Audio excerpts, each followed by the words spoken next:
First tonight, it was just a year ago Anthony Albanese was refining his pitch to voters. The main platform he chose to run on, cost of living.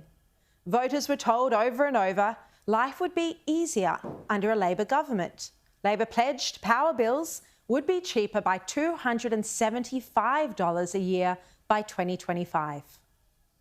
Reducing power prices by $275. That will reduce power prices by $275. $275 a year. $275 a year. Labor also promised during the election campaign that petrol prices would be cheaper. We have petrol that is very high. Petrol was almost $2 a litre. Imagine a future where you don't have to worry about petrol bills. We can get there. And Labor even promised that housing would be more affordable. We will build more affordable housing, cheaper mortgages, and an economy that makes it possible for more hard-working Australians to live in the security of a home that they own. That's my plan and Labor's plan. 10 months since the federal election, and instead of more affordable power bills, petrol prices and housing, it's all more expensive, far more expensive. Cost of living is now the single biggest issue facing families. Power bills will go up by about 30% in Victoria and 20% in New South Wales, South Australia and parts of Queensland from July. We've had 10 consecutive rate rises, making the average mortgage nearly $80 more a month. And petrol prices are around $1 a litre more expensive than they were a year ago. The broken promises now coming back to bite the government. The Daily Mail reports Albanese pledged power bills would be lower under him 97 times during the campaign, but hasn't said a word since. And this is all, of course, fertile ground for the coalition. There's no way in the world that the Prime Minister is going to deliver a $275 cut to your electricity bill, which he promised on 97 occasions, because he simply didn't have a plan. And he misled the Australian people, and it's not the first and it won't be the last broken promise that Anthony Albanese makes. The Daily Telegraph front page today says the PM's election power price promise is out of reach. The Telegraph reports that Albanese would need to cut $1,200 from power bills if he was going to make good on his pre-election promise to cut power bills by 2025. There's no question businesses and families are feeling the pain.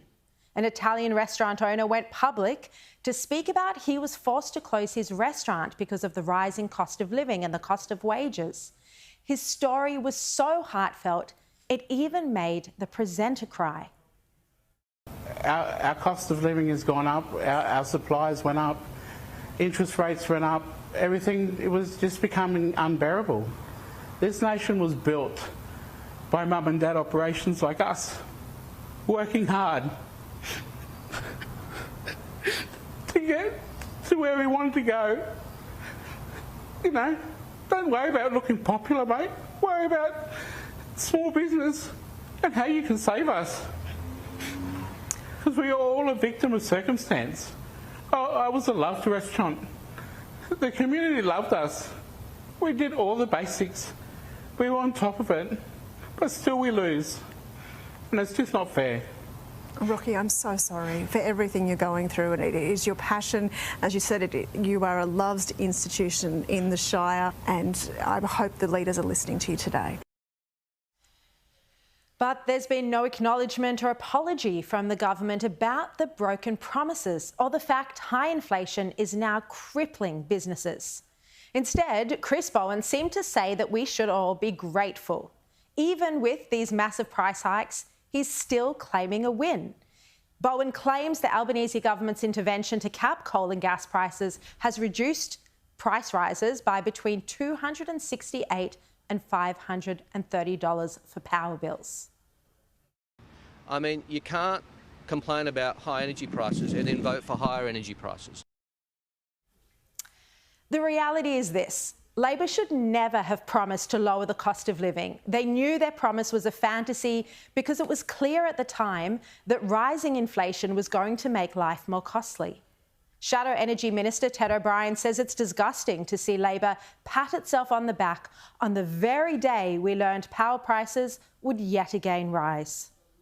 We know under this government we are going to have 20 gigawatts of baseload power coming out of the system by 2035.